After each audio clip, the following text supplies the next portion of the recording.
By 1807, Napoleon Bonaparte ruled Europe. His Grande Armée had crushed Austria, Prussia, and Russia, and his word was law from the Channel to Poland. He redrew borders, installed his family on thrones, and seemed unstoppable. Yet in Spain, a land of fierce pride and tradition, his empire began to unravel. Unlike other nations, the Spanish would not meet him in open battle.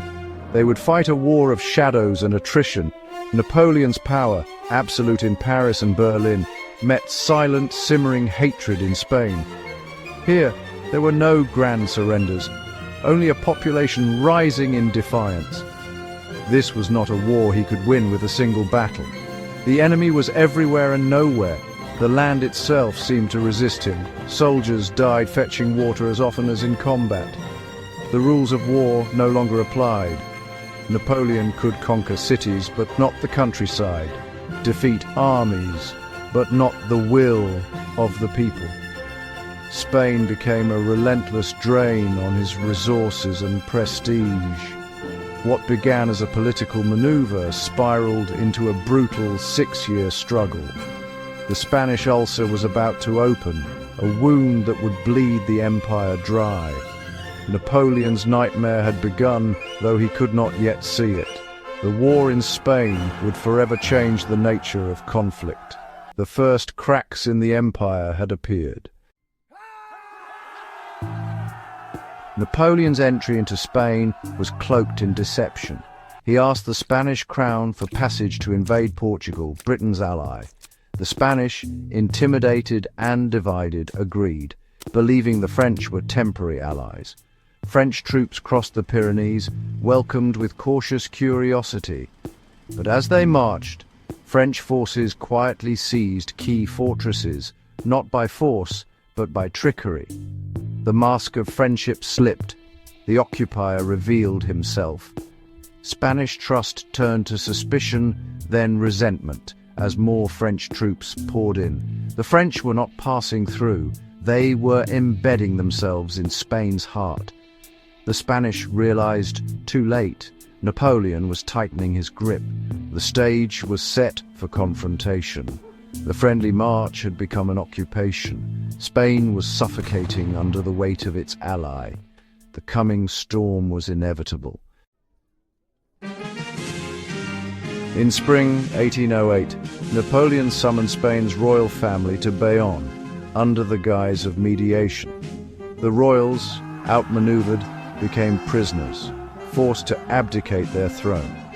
Napoleon installed his brother Joseph as king, believing the Spanish would welcome reform. Instead, outrage swept the nation. The Spanish saw this as a profound insult. Joseph was mocked as Pepe Botella, an unwanted usurper. Local juntas sprang up, refusing to recognize the new king and declaring war in the name of the imprisoned Ferdinand. This was not a government's war, but a people's uprising. The betrayal at Bayonne ignited a national fury. The invisible war now had a cause. Spain was rising. The spark came on May 2nd, 1808, in Madrid. As the last Spanish royals were forced into exile, crowds erupted in protest. French soldiers fired on the unarmed, and chaos engulfed the city. Armed with whatever they could find, Madrid's people fought back fiercely. Marshal Murat responded with brutal force, crushing the uprising by afternoon. That night, French firing squads executed hundreds of civilians. Goya's The 3rd of May immortalized the horror. Instead of terrorizing Spain into submission, the massacre became a rallying cry for resistance. The Madrid massacre taught the Spanish a harsh lesson. Open battle meant slaughter, so they invented a new kind of war, la guerrilla, the little war. Ordinary people, peasants, priests, blacksmiths, became fighters. Guerrillas struck from the shadows, ambushing patrols, sabotaging supply lines, then vanishing. The French faced an enemy they could not see or predict. Brutality escalated on both sides. Atrocities and reprisals became the norm. The occupation turned into a logistical nightmare for the French.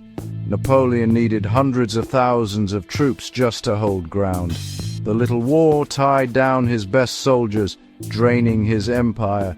Spain became a festering wound. The guerrilla war had changed everything. For French soldiers, Spain was a nightmare. Veterans of great victories now lived in constant fear, ambushed, sniped, or vanishing without a trace. The enemy was invisible, every villager a potential assassin.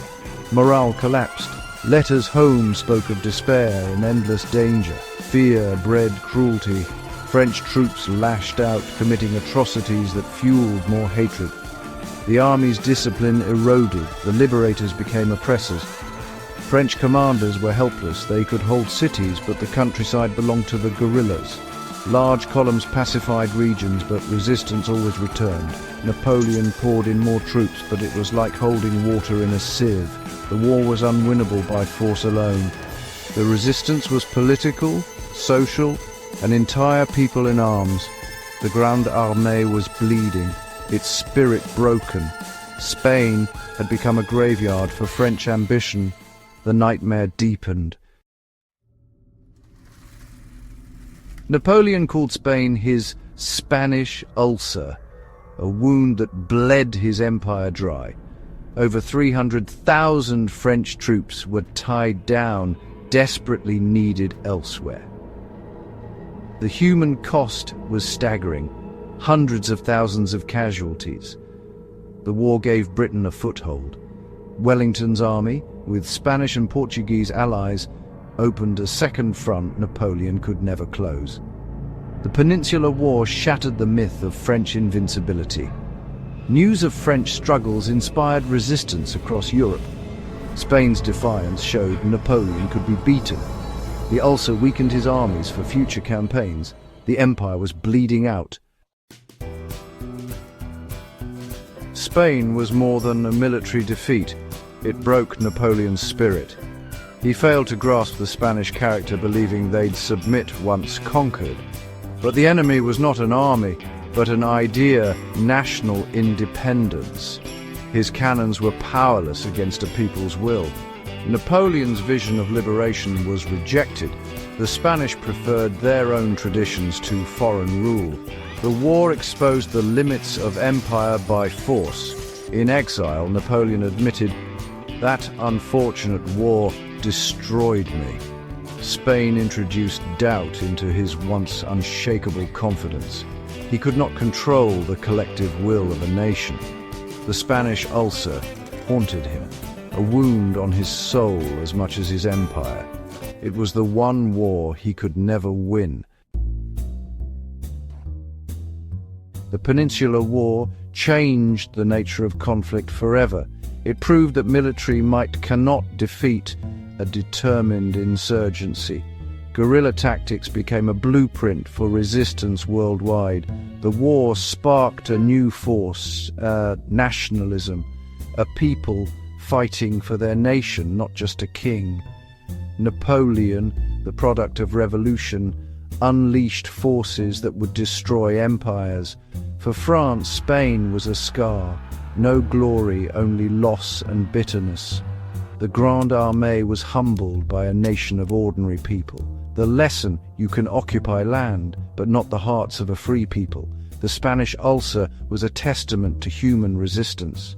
Napoleon's legions could conquer territory, but never a nation's will.